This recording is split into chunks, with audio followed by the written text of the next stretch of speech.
میں ایک جگہ بیٹھا تھا، سامنے ٹی وی چل رہا تھا، آواز نہیں تھی۔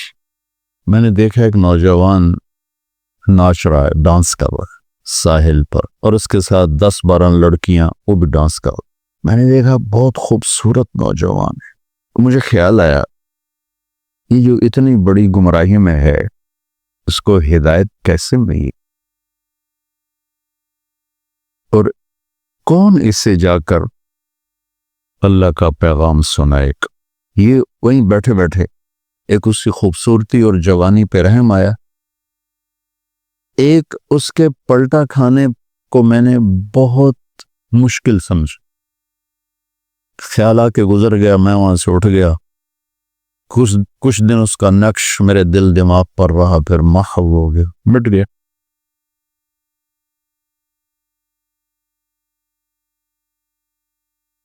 کراچی کا اجتماع تھا ستمبر میں،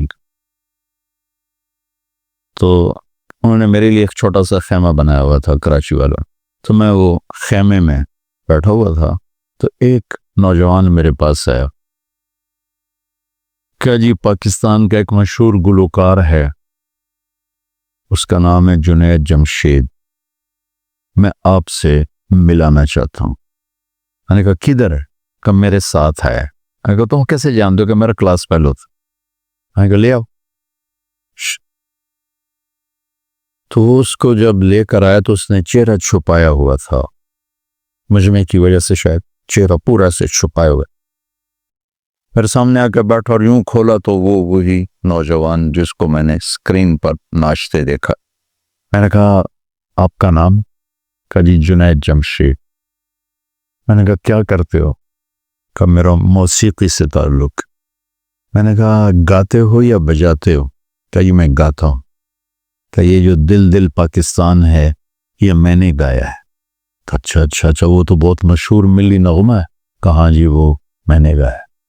اچھا، اس کے بعد میری اس سے کیا بات ہوئی، اب 20 برس ہونے کو ہیں، یاد نہیں۔ تاثر یاد ہے کہ اس نے آگے کیا جواب دیا۔ کہنے لگا میرا جی چاہ رہا ہے آپ بولتے رہیں اور میں سنتا رہا۔ مجھے لگ رہا ہے جیسے کوئی میرے زخموں پہ مرہم رکھ رہا۔ میرا ایک اور دوست بھی ہے، میں چاہتا ہوں میں اس کو بھی لے کر آؤں، سلمان، وہ بھی آپ کی باتیں سنے۔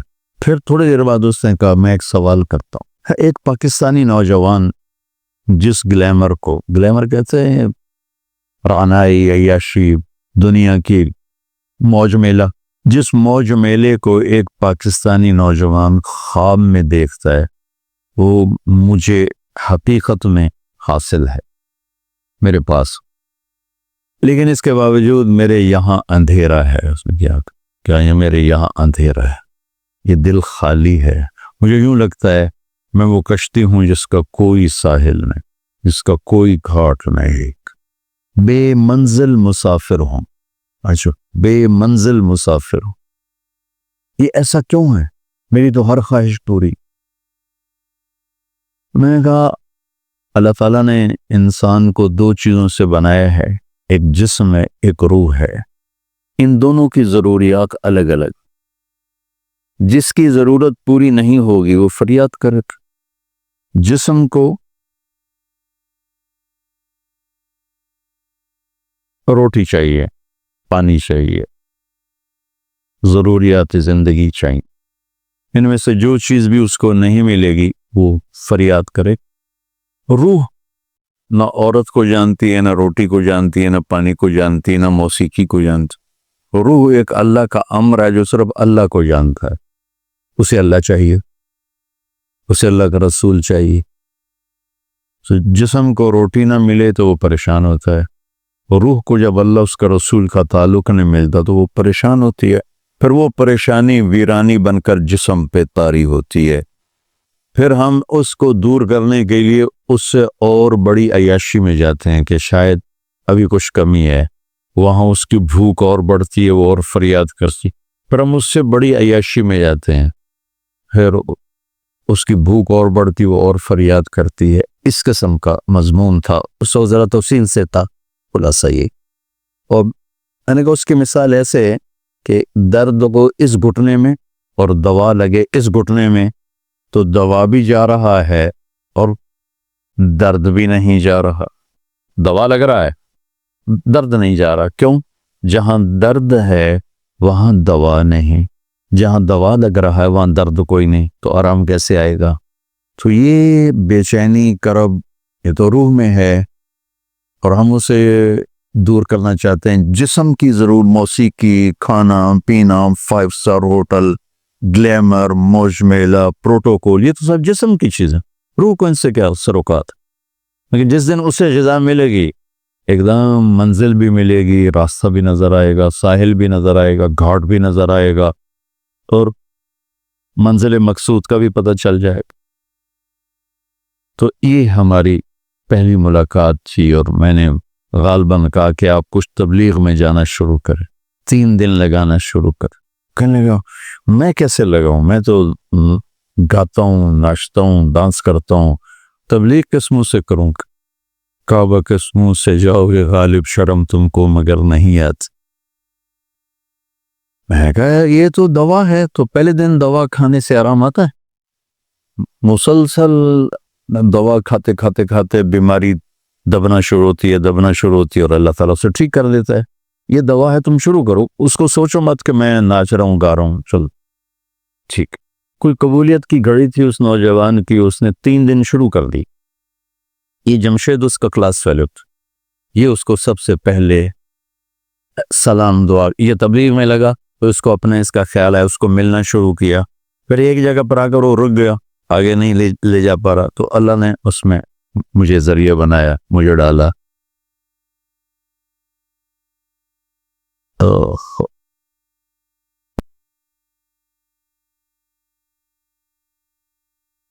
نومبر 1997 میں 4 مہینے کے لیے میری تشکیل ہوگی امریکہ. مستورات کی جماعت میں اور اہلیہ اور لاہور کی جماعت تھی. میں لاس اینجلس میں تھا, تو میں نے اسے فون کیا. تو اس زمانے میں یہ CLI پر نمبر نہیں آتا تھا, تو اور یہ اتنے موبائل فون یہاں اتنے تھے بھی نہیں, دوسرے فون تھے.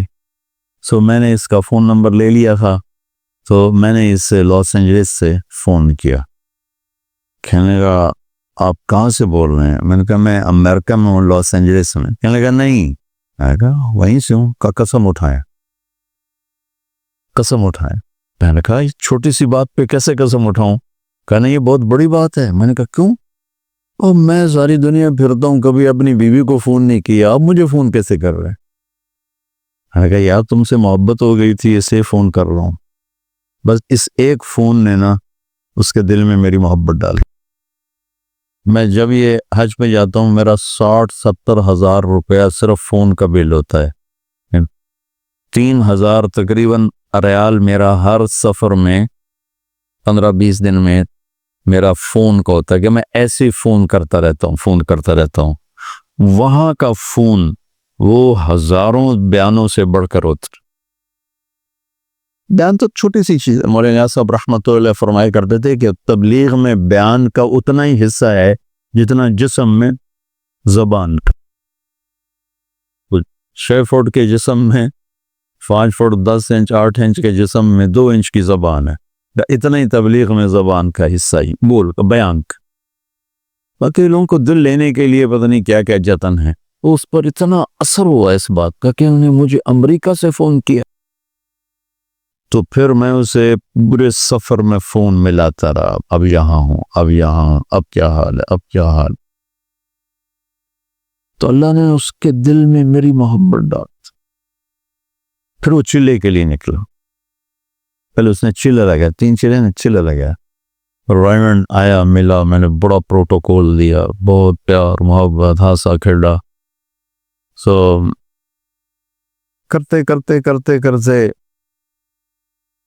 اس نے 3 چلے لگا, 3 چلے کے لیے نکل پڑا. یہ غالباً 2001 یا 2, اس کا مجھے پورا یاد نہیں ہے. تو اس وقت یہ 3 چلے کے لیے نکلا. تو اس نے مجھے بالا کوٹ سے فون کیا کہ مولانا میں اس وقت بالا کوٹ کی ایک پرانی مسجد ہے, اس میں ہماری جماعت ہے. باہر فرش ٹوٹا ہوا ہے, اس پر ایک پھٹی ہوئی چٹائی ہے, اس پر میں لیٹا ہوا آپ کو فون کر رہا ہوں. اور جس سکون چین کو میں 5 اسٹار ہوٹلوں میں ڈھونڈتا تھا وہ مجھے یہاں اس ٹوٹی ہوئی مسجد اور پھٹی ہوئی چٹائی پہ مل چکا ہے مجھے یوں لگ رہا ہے میں ہوا میں اڑ جاؤں گا، بیان ہی اس کے یہ الفاظ۔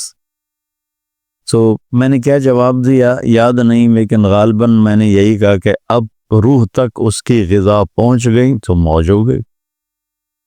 یہ اس نوجوان کا ابتدائی سفر تھا۔